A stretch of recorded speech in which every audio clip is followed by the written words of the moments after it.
Hello and welcome back to Cap City Sports. We are here with our first official episode. We're going to start, I think, with predictions for 2024. We're a little bit into it. We're a couple weeks in as we're recording this, but 2024. Yeah, 2023. Yep, I'm wrong. It's fine. It's whatever. Listen, 2023 to 2024. That's true. It's the 23. I'm not wrong. Season. The national championship game is going to be in 2024. Yeah. Yep.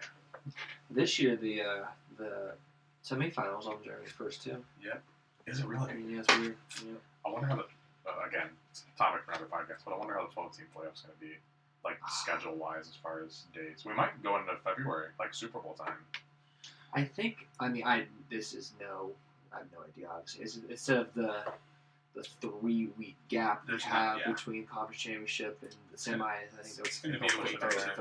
There'll probably be a week, maybe a week I think off. it's just one extra week total with the 12-team playoff, which to me kind of sounds like it'll probably be like the second week of January. Yeah, unless they wanted to. I mean, I think viewership-wise, they get a lot of viewership because people are off work for New Year's weekend. So I think they might try to swing it, but I don't think.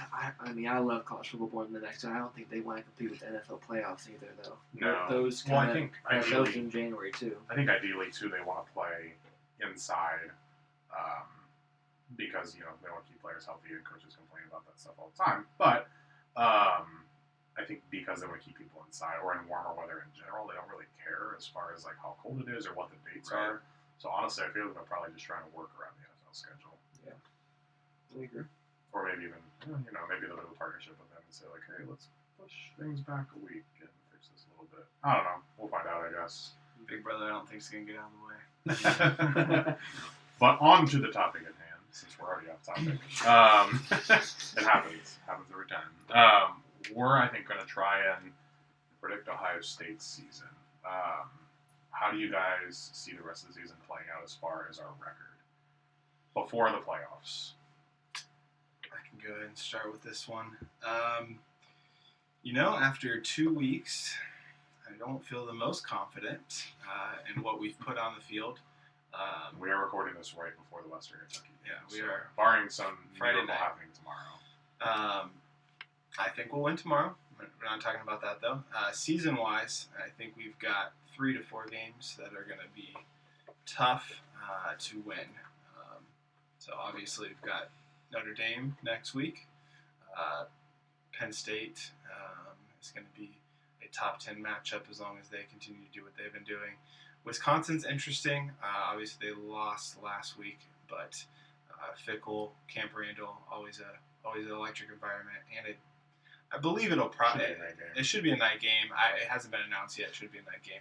And then obviously that team up north has been the thing on our back for the last 2 years. So if I had a safe prediction that I was going to put money on, and I don't enjoy saying this as much as the next guy, but I think 9-2 is 12 games or 11 games. 11 games. It's 11. 11 games. Yeah, 9-2 is where my gut 12 is hitting me right now. It's 12 games. Okay, so 10-2. 10-2 then. 10-2. I think is my safe prediction. I think bottom would be 8-4, and best would be 11-1. I don't think we go undefeated this year. So that's kind of where I'm at. But 10-2. If we're gonna come back and check myself, 10-2 would be what I stick with. I also pessimistic based on what I've seen the first 2 weeks. But I will say I'm going to have a very hot take here. I'm going to hammer the money line for Ohio State tomorrow. I think if you put $100,000 on them to beat Western Kentucky, you will win $2,000. Oh gosh. So if you're in need of $2,000 and you have some retirement, just throw $100,000 at Ohio State to beat Western Kentucky. And, you'll have a couple more grand to spend this weekend. So hammer Ohio State money line this week. That's my betting advice. Otherwise, yeah, I mean, it's tough. I think we figure it out. Undefeated seasons is so hard. I mean, they really are. In general, I think we've had 9 years of the playoff. 5 of the champions of the 9 have had 1 loss. So losing a game is not a death sentence in college football. It's also not even necessarily a bad thing. I think losing puts a mirror on your team on what you need to improve on, what you're not good at, and I think the biggest thing these big time programs fight is complacency. I mean, these 18, 19, 20-year-old kids are coming from high school, and all they're ever told is how great they are all the time. They're going to the Ohio State University, like these guys have it made. The last 2 weeks, they've had kind of a reality check. Like, it's such an odd thing to be 2-0 and undefeated and feel this nervous as an Ohio State fan. Like, this feels like it did 2 years ago when we were 1-1, when CJ didn't look great against Minnesota and we lost to Oregon. Like, it feels kind of similar, like the uneasiness of us Ohio State fans in this. So I think that's either going to be a really good thing or a really bad thing. Because I think the reality is that this team that we have right now can't be complacent because they've been listening to everyone talk about how bad they played the last 2 weeks. So either they're going to rise up and we're going to, I don't really care about the Western Kentucky game. Like, yes, I put $100,000 on winning it, but I'm more worried about in 2 weeks when we play Notre Dame in South Bend. But I think we beat them. I'm a little worried. I'll say it. I'm a little worried that we have a night game at Purdue again, sandwiched between Notre Dame and Penn State. I'll say it. Worries me a little bit. I do believe in trap games. Hopefully that's a noon kickoff game, in which case I'll feel a little bit more confident. Purdue has also had our number over the last 10 I'll be a little bit more confident in the Purdue game if I know it's going to be in daylight hours. I feel a little better about that one. I mean, I'd be lying if I said Penn State didn't look really good. I'd be lying if I said that team up north didn't look good. But I mean, I think Nathaniel's hypothetical second loss is just so far down the schedule to where I just can't let myself get there yet. I mean, the reality is the last 2 years, as Ohio State fans, while being completely biased, obviously, when it comes to the game, have thought we were going to win based on how good we looked coming into it. Yep. And based on how much the team up north struggled leading up to that game. So how we look against Michigan State and Minnesota the last 2 games of the season before we have the game doesn't really affect how the game's going to go in reality. It's its own entity. Right. So I'm more worried about Penn State right now because Penn State does look really good. I do like this in the shoe. That gives me hope. I'm also hoping it's a night game because I want to be able to watch it. We work on Saturdays, so I want to be able to watch that one with no interruption. So I would say I am hopeful that 11-1 happens. And we still manage through a 2 or 3 way tie break, still win the Big Ten East and maybe in the Big Ten Championship. That's kind of my hope at the moment. I think we could survive a loss against Penn State if we won out, potentially. I hope that doesn't happen. But I'm going to hammer home that we beat Notre Dame. I got to see Notre Dame beat us before I can think they're going to. Notre Dame has never really given me any fear. I might be the idiot this year, but we'll see in 2 weeks. I think as the only non-Ohio State homer here, you guys are pretty pessimistic. I mean, Nathaniel's at least. I don't know. 8-4 minimum. I don't know if I see us losing 4 games. I don't, but I don't either. That's. I think maximum 3 loss I can see because realistically, again, I also believe in trap games. However, looking at the schedule, at Notre Dame, it's a little scary. Penn State, a little scary. It's at home. Probably going to be a night game. We're going to pack the shoe. The game's going to be sold out weeks in advance if it's not already sold out. I'm not as worried about that one. I'm not that worried about Wisconsin. Luke Fickell has some good things going in Wisconsin. They've struggled so far this season. Obviously, they already have a loss in their schedule, but just in general, they don't look like normal Wisconsin. Or I shouldn't say normal Wisconsin because they haven't been great of the last couple of years. But yeah, 20 well, early playoff was 2020 with Jonathan Taylor. 2010 to 2015 ish, even early 2020s. I am scared of that team up north.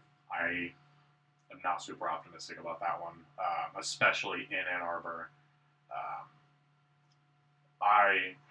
That terrifies me as an Ohio State fan. Yeah. However, like Gage was saying, I don't think a loss is a bad thing.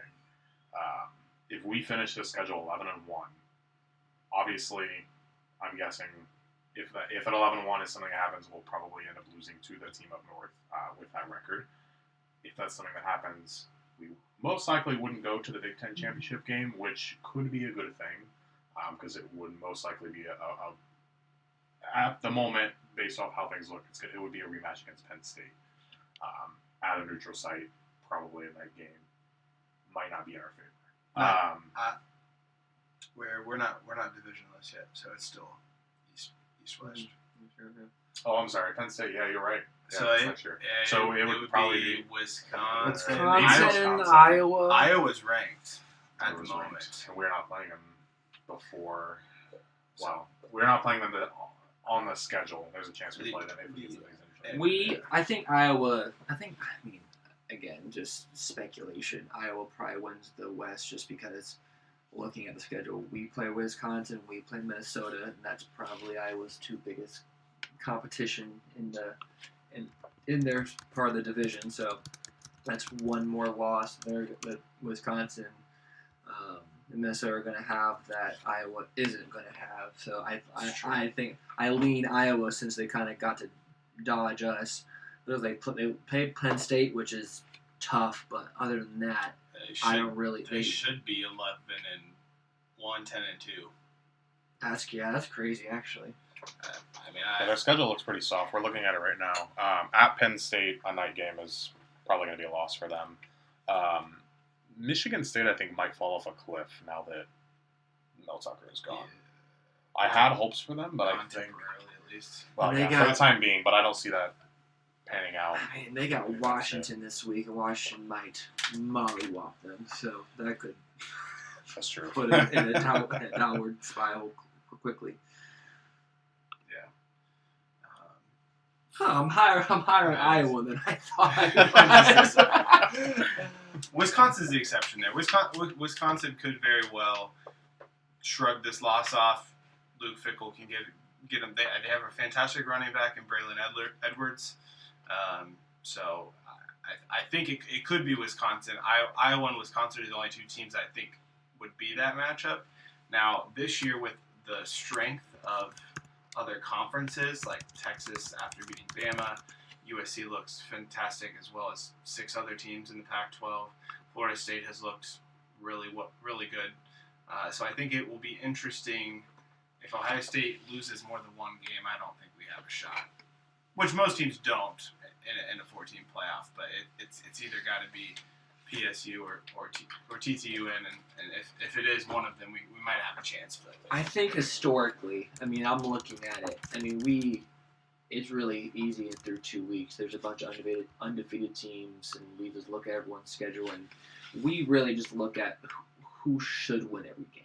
Like, Texas should win every game on their schedule.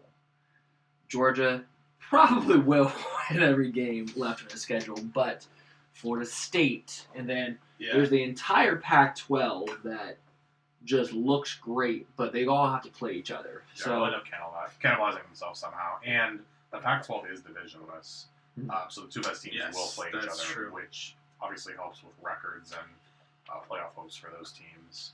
A little bit of fun fact for you guys. I just looked it up while you were talking because I thought it was right. There are 3 Ohio State guys as head coaches that we're going to end up playing this year. Marcus Freeman at Notre Dame, obviously. Greg Schiano at Rutgers. And Luke Fickell at Wisconsin. Oh, another fun fact. We are playing in Indiana 3 times this year. huh.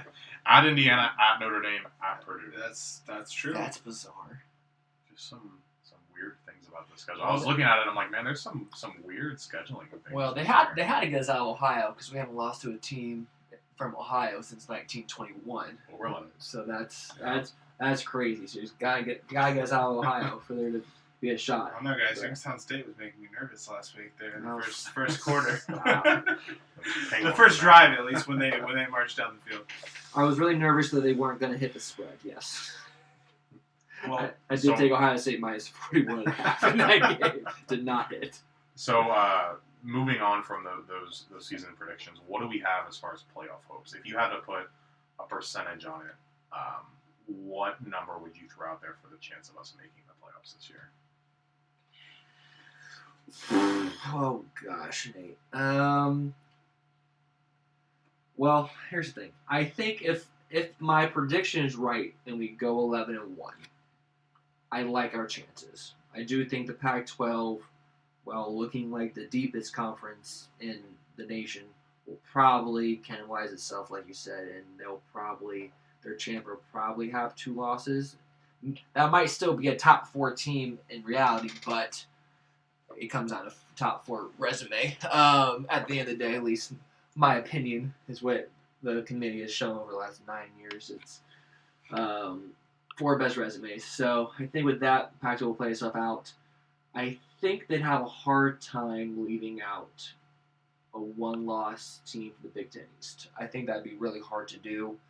I think Georgia wins out, but just by default. I mean, their hardest game, they don't have a hard game until maybe Ole Miss or Tennessee, which we'll see by the time they get to those games in November if Tennessee's any good or Ole Miss are any good at that point.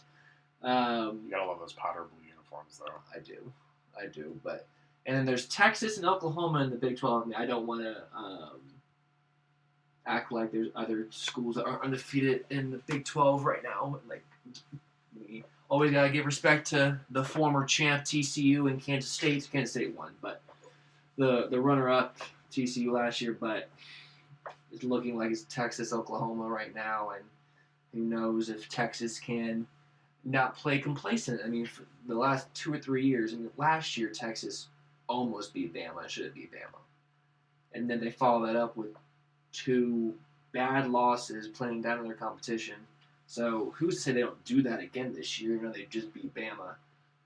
They could come away with a loss or 2. So I think a 1-loss Big Ten East team probably makes it in. I think last year's scenario is on the table again. I think there's a real shot that the team up north and us can both make it. or Penn State. Or Penn State, yeah. I think the Big Ten East getting 2 teams in is on the table. I think with 11-1, I would take my chances that we make the playoff if we actually had that record. I would feel much better if we beat Notre Dame and beat Penn State. I would feel much better about our percentage chance. Right now, if I had to put, 20%. Being like evenly like distributing it between like all the teams, like Georgia probably having the highest percentage, maybe followed by Texas, then us probably being split with the team up north. Right. So Yeah, piggyback off you a little bit. I'm optimistic about our chances. Obviously, I said 10-2 if I had to take a guess. If we were to close out against Notre Dame and Penn State, I'd be willing to probably go somewhere between 15 to 20%. I'm leaning at 17 is the number that I like right now. And I'd be interested for you to look this up, Nate, while I continue to elaborate. How many times a Big Ten East team has made the playoffs since the playoffs started? That was something that came up. I've got to say, I know Michigan State was in there. Team up north was in there twice. We've been in there 4 times. So most of the playoff, I feel like a Big Ten East team has been in there. So that would be interesting to see. But yeah, I think we've talked about it a little bit. The whole Pac-12 thing. I do think that there's going to be a chance that the winner is they're going to be at least a 1-loss team, but maybe a 2-loss team. It'd be tough to leave them out with how deep that conference is, but depends on if that number 2 is too big in the committee's eye. So only 3 teams have actually made The three Big Ten teams eventually made the playoffs. The Wolverines obviously made it twice. OSU's made it 5 times. The only other team that's qualified is Michigan State in 2015. Right. But that's 8 out of the 9 years. Because they're 3 and 5, right? So 8 Yes. out of the 9 playoff years, a Big Ten East team has made the playoff, which is interesting. Obviously, the Big Ten West is not as strong at all, but or hasn't been for a while. But. I am somewhat optimistic about the schedule. Looking at it, obviously, at Notre Dame, scary, versus Penn State, a little scary. At Wisconsin, at Michigan. All of those are question marks as far as the schedule goes. That's probably why Nathaniel earlier was saying 4 losses possible. Very much is. I don't see that happening. I think 1 loss in there, we most likely still make the playoffs. 2 losses, we would need help. Now, this is what sucks with the current playoff system. It is still very possible, not probable. I think the odds of it happening are extremely low, probably basically 0. However, it's still hypothetically possible to have 5 undefeated conference champions and an at-large undefeated Notre Dame. USC plays Notre Dame, so USC could not be the undefeated champion. Oregon does not play Notre Dame, so Oregon could be an undefeated Pac-12. Ohio State, Michigan, Penn State obviously could be undefeated. Big Ten, you have Texas most likely in the Big 12. So it would have Georgia to and be not SEC Ohio State and from FSU and the ACC. Yeah, FSU's schedule is super easy this year. I don't know if you guys have seen it, but they're probably going to make the playoff either way. So that most likely already knocks out a 2 spot spots. for, I'm thinking of a second Big Ten team, because the playoff committee is going to put an SEC team in. SEC champ is going to make it. Right. A 1-loss SEC team, I think, makes it above a 1-loss Big Ten team. We can talk about SEC bias. We can talk about it being wrong and ESPN being biased and the playoff committee being biased. Right. The SEC is still seen as the biggest conference in college football for the time being. Obviously, conferences are changing next year. It's going to shake up everything. I am not optimistic that a second Big Ten team is going to make it this year. That's just me.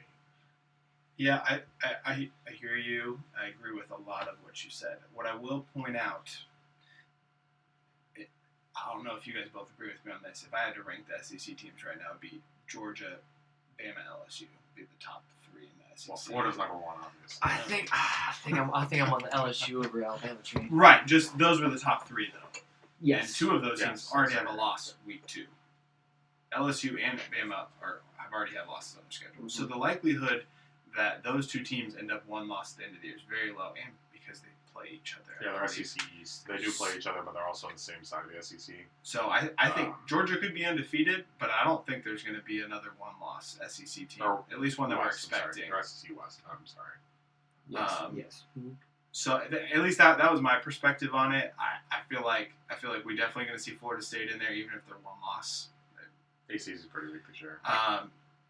Pac-12 will be interesting. If a team can come out of the Pac-12 1 loss, they're definitely going to make it. And Georgia's most likely going to be undefeated with their schedule. So I would say it's going to be very even a 1-loss Georgia, I think, makes it right. Just because it's not just a return champion, it's a 2-time champion coming back again for the 3rd run. Obviously, they've lost a lot of talent, but the committee, in my eyes, is a little bit biased to former champions, just as far as the ranking goes. I agree. I think it really depends on how well Tennessee and Ole Miss end the year. Like, if Tennessee and Ole Miss are still top 20 ranked teams and Georgia still has those wins on its resume, they could probably afford a loss to LSU or Bama in the SEC championship game.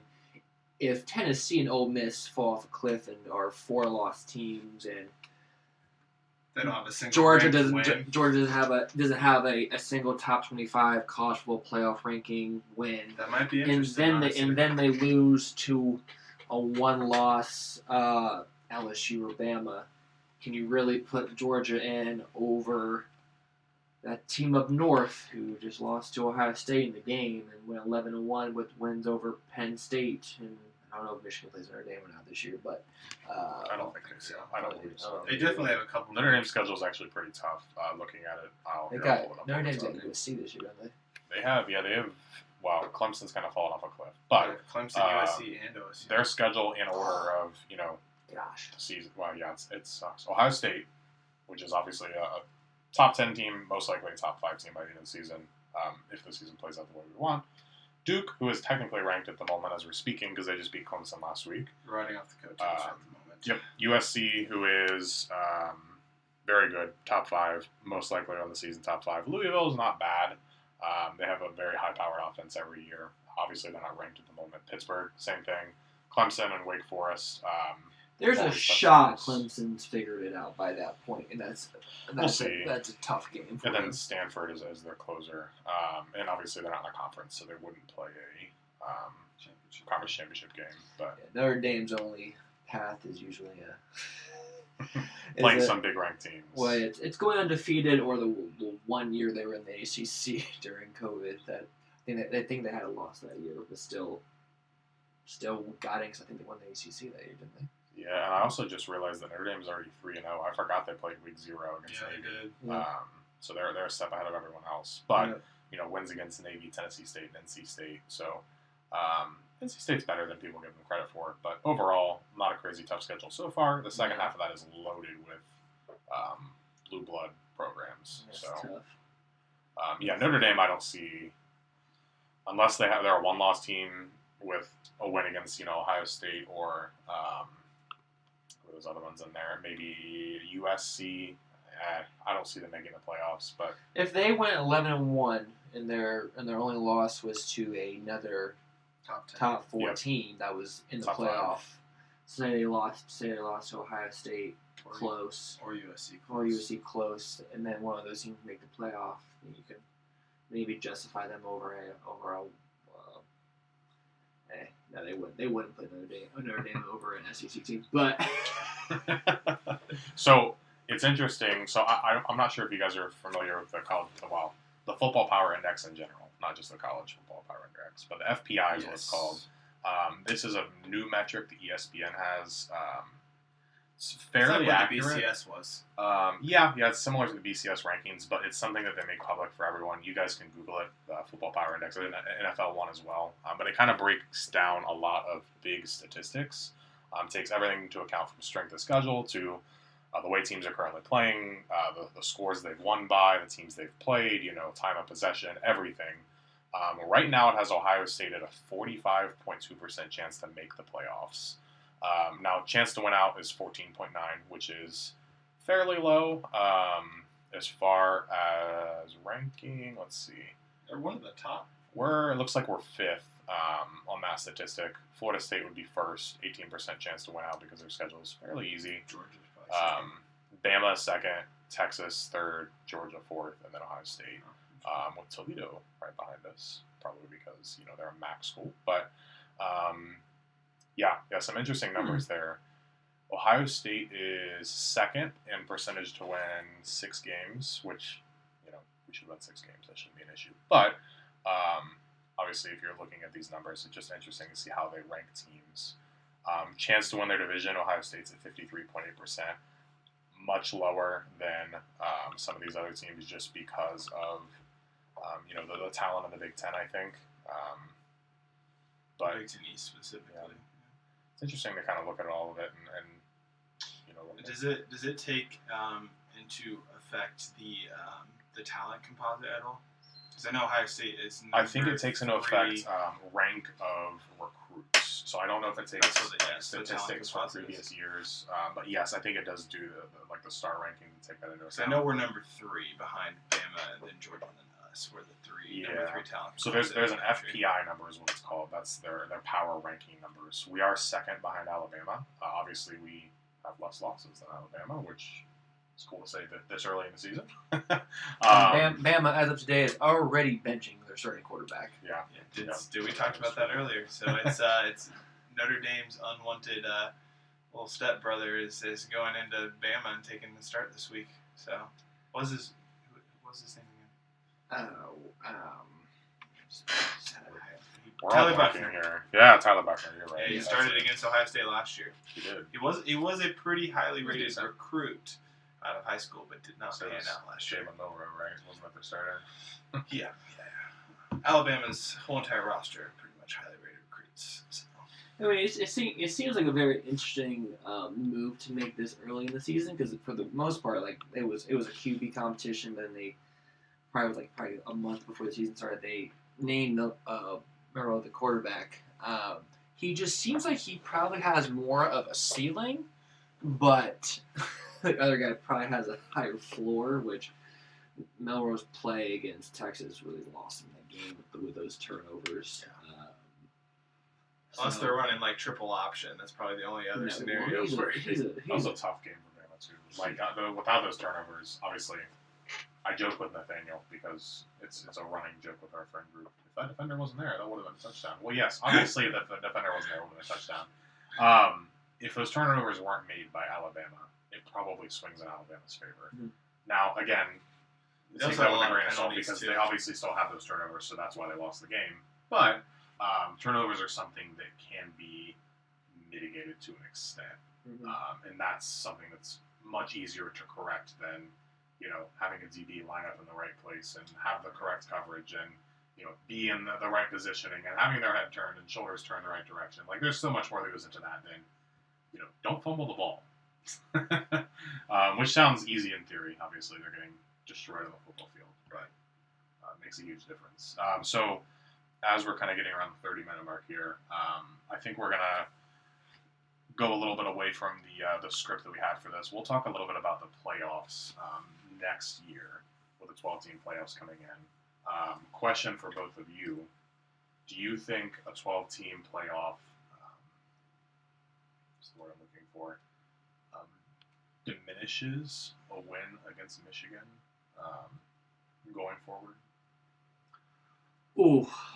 Nathaniel is I can see the steam cover his ears. No, in my opinion, I don't think it minimizes the game at all. The tradition and the rivalry between Ohio State and the team up north is just filled with tradition and history and hate, for lack of a better term.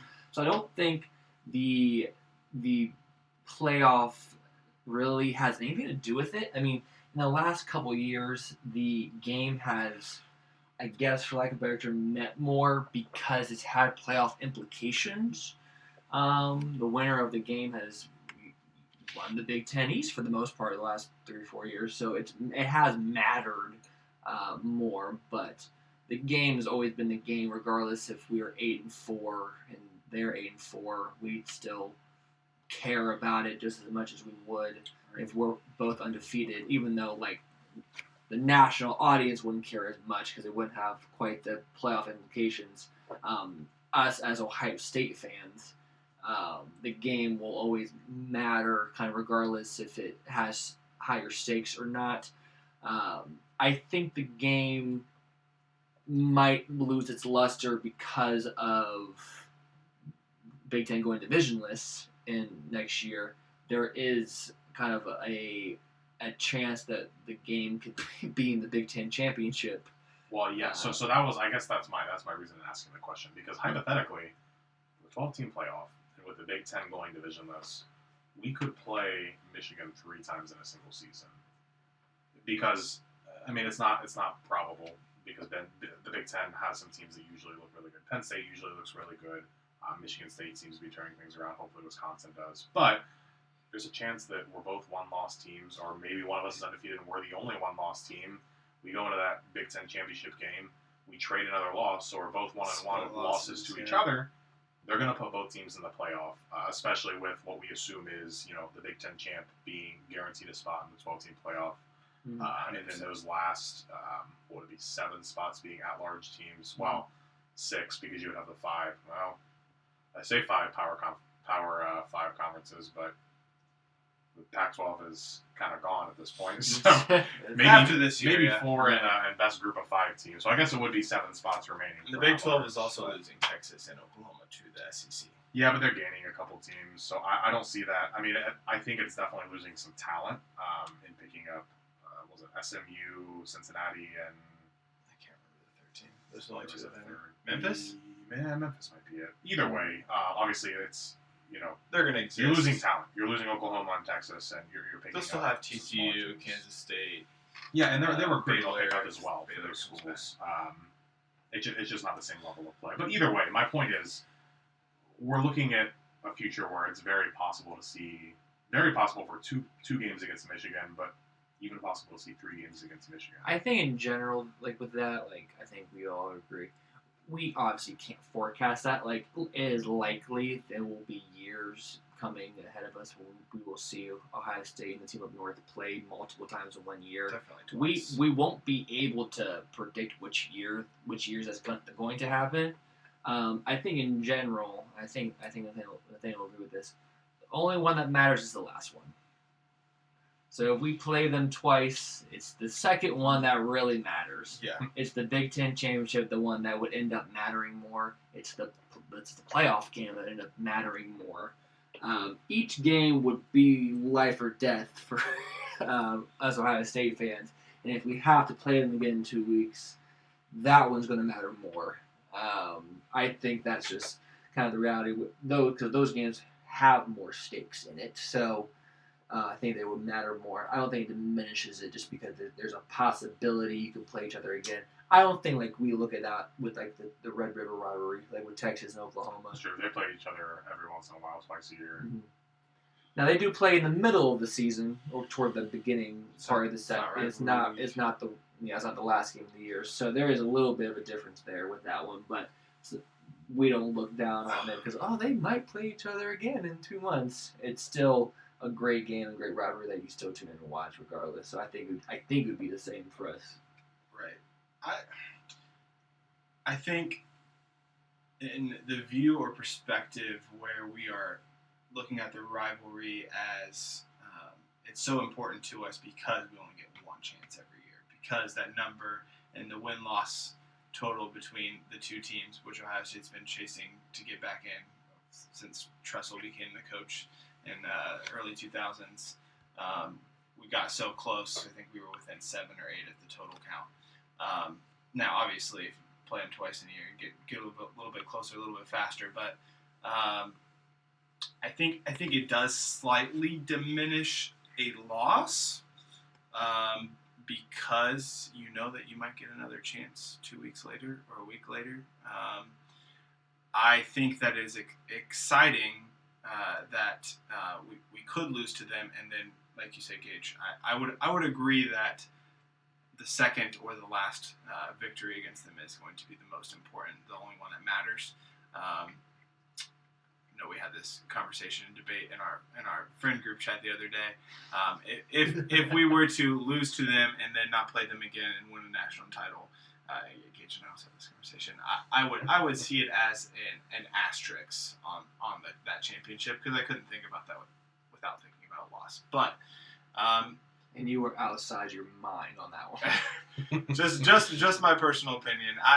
I know Nate thinks that there's an asterisk. You still don't care and you would just prefer the Natty. I would prefer to beat them first and then we can go from there. But anyway, that's a different topic conversation. I do think it diminishes the rivalry slightly. I don't think it's a huge thing. I think it's a good step forward for college football as a whole to go to the 12-team playoff. Obviously, the NFL is a 14-team playoff. You have a wild card week, so yeah. I think it's a more 14-team playoff. Yep. Obviously, we've seen the success with that format. I think it's a good thing for college football, but I do feel like it does slightly diminish the rivalry. Not as the tradition, but just as the meaning of what a win or a loss would mean in that specific year. And I think I hear you on that. I think it's more. I have more of an issue with it in regards to the Big Ten going division. That's because because Ohio State and the team up north is the last game of the season, we will know what the stakes of that game are. If both teams, like it's been the last 3 or 4 years, if both teams are undefeated or have one loss going into the game, we might know for a fact before the game's even played that that's the Big Ten championship game. And it's like, oh, well, do we really want to show all of our cards because we know we play this team next week for higher stakes? It's true. That's a real strategy. Now, in a 14 playoff, that still matters because you really can't. he really can't afford just to take a loss. If you're undefeated in a 12-team playoff, you might, not that you would ever purposely lose, that's not at all what we're saying, but you know that if you lose a game, your season might not be over, you might still make the playoff. Are you going to show all your cards to a team that you're going to play next week if you know? That's an interesting game theory question. Right. And I think that ground comes with the, I guess, professionalizing of college football might be the way to say it. We've seen, the 12-team playoff and the removal of divisions from conferences and the realignment of conferences with bigger teams going to conferences that are typically the better of the two, the SEC and the Big Ten. So I think, personally, I think that as we progress more towards that and look more like the NFL year by year, and even again with, name, image, and likeness and stuff like that, we're getting to the point where, not quite to the extent, but to the point where, like the NFL, you can have a loss, and it's like, okay, we lost this week, we'll get it back next week. There's teams, last year there were teams with 7 losses and made the playoffs, 8 losses. Like, there were teams that were about 500 and made the playoffs. Now, Giants, that's I think, conferences that change that, losses. Obviously, with the way the NFL works and those conferences, that changes how that works. But, if you have less of a stake in, hey, if we lose a game, it's not the end of the world, there's a chance that, and again, with guaranteed bids for conference winners, maybe we see a 3-loss team make the playoffs, which I think is probably going to happen within the first few years. 4-loss team, maybe a 5-loss team if things kind of fall apart, but that's getting to be more tough. But even like a 4-loss team, if you're a division winner, have to be probably a Big Ten or SEC team that's still really good that just lost to the top. But I think we will definitely see 3 losses there. I think last year, the final ranking, 10, 11, and 12 had 3 losses or something to that effect. Did Bama have 3 losses last year? Bama was the highest They were ranked. definitely 2. 2 losses or 3 losses? They were 2 losses last year. I don't know if they won their bowl game or not, but they were 2 right. losses going into the final playoff show. They lost to LSU and Tennessee. Yeah. Yep. I do think the one caveat to backtrack a tiny bit, we're running short on time here. We don't know this yet, but we assume, we pretty much know this. There's going to be buys for probably the top 4 teams. Yep, most likely. So I don't know how important those are going to be. Obviously, the NFL, they're pretty important, but you can still lose in the second round. So we'll see how that plays out. But those buys will probably be pretty coveted for those top 4 spots. So it's worth getting a top 4 spot, whether or not you have to sacrifice game plan if you're in a high stakes position, have to play that team up north twice in a couple weeks. I don't know how you view that, how you look at it, or it's just like we just got to get the win. But buys will be interesting. I also think that there's going to be 3-loss teams, probably 10, 11, 12. It'll also be interesting. We did see Cincinnati make the playoff 2 years ago as a non-Power 5 team. How many non-Power 5 teams are going to get bids? Are they going to give it to at least one every year just to make things interesting? Yeah, I think the thought is it's guaranteed to go to the best, at large non-Power 5 school. Group of 5 is that what it usually best group of 5 team. But it'd be interesting to see 2 or 3 in there if they're ranked high enough, like a Coastal Carolina or UCF that somehow gets their way into the 11th spot or a 10th spot. Right.